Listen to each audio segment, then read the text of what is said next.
জানিও। তো তারপর ওদিককার কাজ সেরে আমি বাড়িতে চলে এসেছিলাম, আর বাড়িতে এসে ঠাকুরের যে মেন ঘরটাতে পুজো হয় সেটাতে চোখগুলোকে লাগিয়ে নিয়েছিলাম। আর এদিকে চলছে রাতের খাবারের আয়োজন। তো মেনুতে তো অনেক কিছুই ছিল, কিন্তু আমার তার মধ্যে সব থেকে বেশি ফেভারিট হচ্ছে এই পায়েসটা।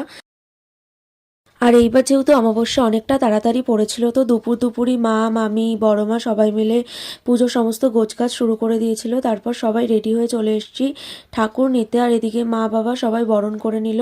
তারপর মন্দিরে ঠাকুর রেখে আমি চলে গিয়েছিলাম রেডি হতে, কারণ সবার রেডি হওয়া কমপ্লিট আর আমি শেষে বাকি ছিলাম। আর এই প্রথমবার আমি পুজোতে শাড়ি পরেছি, আর আমার রেডি হতে অনেকটা লেট হয়ে গিয়েছিল। তো রেডি হয়ে এসে দেখি পুজো প্রায় হাফ কমপ্লিট।